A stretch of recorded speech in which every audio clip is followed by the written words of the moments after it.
Souvent, les gestionnaires vont penser que c'est quelque chose qui a besoin d'être coûteux ou des choses comme ça, mais il peut y avoir une panoplie d'activités comme un déjeuner ou un dîner d'équipe. Ouais. Le fait de se retrouver ensemble. Puis des fois, moi, je le sais que quand je travaille avec certaines entreprises, puis souvent, je suis appelée à animer leur party de Noël ou leur rencontre ou leur souper, des choses comme ça.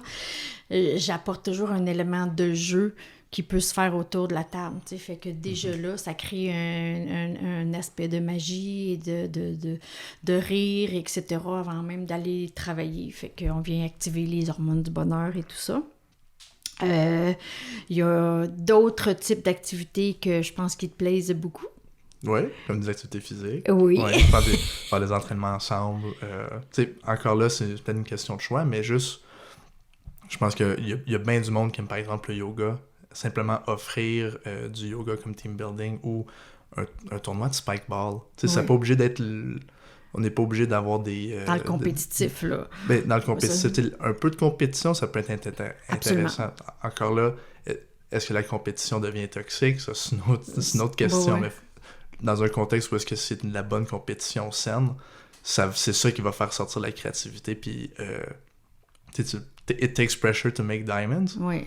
Ben, la compétition, c'est la pression nécessaire pour faire ressortir ça. Fait créer cette chimie-là avec, par exemple, ça n'est pas obligé d'être une super grosse activité physique. Ben, puis juste bouge. C'est une activité qui est hors contexte, hors travail, puis que c'était pas une question d'aller suer, puis de tout ça, mais c'était de bouger, puis de faire un peu d'activité physique.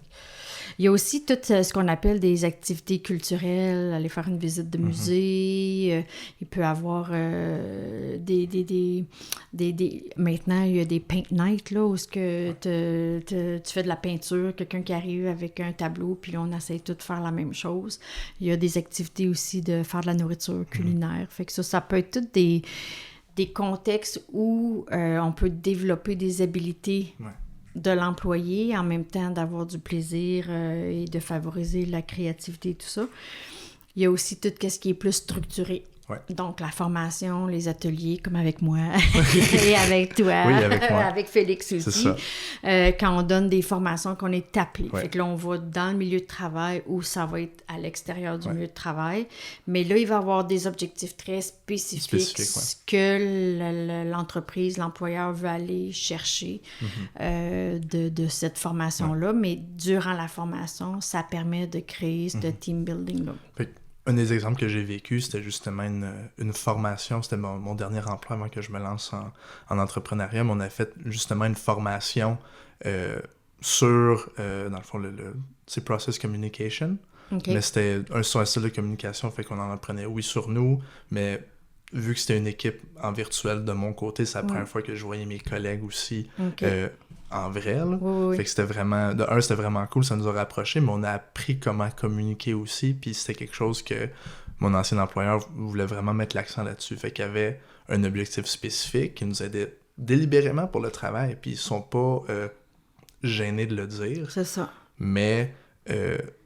ça nous a rapprochés pareil parce qu'on a pris le temps, on a fait un paquet de jeux aussi à travers ça. La formation, c'est pas aller à l'école. C'est justement prendre le temps de jouer pour bien appliquer des concepts. Puis justement prendre le temps de jouer où est-ce qu'il y a d'autres moments qu'on jouerait peut-être pas dans notre semaine. Puis je pense que quand c'est le fun, quand il y a une formation d'équipe comme ça, c'est que tout le monde est sur le même pied. Mm-hmm. Donc, c'est pas comme si Max, t'es allé faire ce cours de communication-là sur ton côté, puis moi, je vais faire un autre type de formation, puis que moi, j'ai aucune idée de quoi tu parles, puis toi, t'as aucune idée de quoi moi, je parle de ma formation. Fait que quand on le fait ensemble, c'est que là, on peut faire des insights par rapport à cette journée-là, où, hey, te souviens-tu quand on a appris ça ensemble, puis on pourrait peut-être le mettre en application présentement. Fait que définitivement, ça vient élever ce côté-là de travailler ensemble.